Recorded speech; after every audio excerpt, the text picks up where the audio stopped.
ఆంధ్రప్రదేశ్‌లో 4 పోర్టులు డెవలప్ చేయడం కోసం జగన్మోహన్ రెడ్డి గారి సర్కార్ చేసిన కృషి మీద వాళ్ళ పార్టీ సోషల్ మీడియా విభాగం బ్రహ్మాండమైన వీడియో రెడీ చేసి విడుదల చేసిన తర్వాత ఇది రాష్ట్ర వ్యాప్తంగా కాకుండా జాతీయ స్థాయిలో కూడా కొన్ని పత్రికలు, టీవీ ఛానళ్ళు దీని మీద మాట్లాడడం మనం చూసాం. కొన్ని వార్తలు కూడా రాసుకుంటూ వచ్చారు. అండ్ ఇంట్రెస్టింగ్గా ఈ వీడియోలోనే ఒక దగ్గర జగన్మోహన్ రెడ్డి గారి మాటలను కూడా చేర్చారు. ఇంతకుముందు ఆయన అన్నారు కదా, మేము ఎంతో చేసినా కూడా చెప్పుకోలేకపోయాము అని. అప్రిసియేట్ చేయాలి. కనీసం వీళ్ళ లోపాన్ని వీళ్ళు అడ్మిట్ చేసుకోవడానికి కూడా ఏమీ వెనకాడడం లేదు. వీళ్ళ ప్రధానమైన వీళ్ళ వైఫల్యాన్ని అడ్మిట్ చేసుకోవడానికి కూడా జగన్మోహన్ రెడ్డి గారు వెనకాడలేదు. సో మన లీడరే అడ్మిట్ చేసిన తర్వాత మనం ఆ వాయిస్ని మన వీడియోలో వాడుకుంటే తప్పేం లేదు అనుకుని వాళ్ళు కూడా అదే వాడినట్టు. ఇంత చేసినా కూడా చెప్పుకోలేకపోయామని. అండ్ తాజాగా జగన్మోహన్ రెడ్డి గారు కూడా దాని మీద మళ్ళీ ట్వీట్ చేశారు ఈరోజు. ఏమని? సో వాళ్ళు చేసినటువంటి వీడియో ట్వీట్ని అంటే దాన్ని షేర్ చేసిన జగన్మోహన్ రెడ్డి గారు, our long coastal line is not just a geographical boundary, it is an economic growth engine that will transform our state through port led development అని. ఇదేదో ఒక జియోగ్రాఫికల్ లైనే కాదు, సుదీర్ఘ తీర ప్రాంతం అన్నది మన రాష్ట్ర ఎకనామిక్ గ్రోత్కి చాలా కీలకం. ఆంధ్రప్రదేశ్ మనం పోర్ట్-లెడ్ డెవలప్మెంట్గా మన స్టేట్ని మనం మార్చుకోవడానికి చాలా అద్భుతమైనటువంటి అస్త్రం ఇది అన్నట్టు జగన్మోహన్ రెడ్డి గారి ట్వీట్.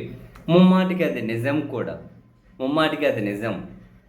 ఒక పోర్టల్ రిలేటెడ్ అని కాదు, జగన్మోహన్ రెడ్డి గారి ప్రభుత్వ హయాంలో చాలా అద్భుతమైనటువంటి కార్యక్రమాలు వాళ్ళు ఎగ్జిక్యూట్ చేశారు, పూర్తి చేశారు. కొన్ని మధ్యలోనే డెవలప్మెంట్ స్థాయిలో ఉన్నాయి. చాలా ఇప్పుడు పోర్టుల అంశం వచ్చింది కాబట్టి పోర్టుల అంశాన్ని తీసుకోండి. ఒకవేళ జగన్మోహన్ రెడ్డి గారి హయాంలో పోర్టుల మీద వాళ్ళు పెట్టిన దృష్టి అంతకుముందు ఎవరూ పెట్టలేరు చరిత్రలో. ఏ పాలకుడు జగన్ చేసినంత పని కనుక చంద్రబాబు నాయుడు గారు చేశారు అనుకోండి, ఫర్ ఎగ్జాంపుల్.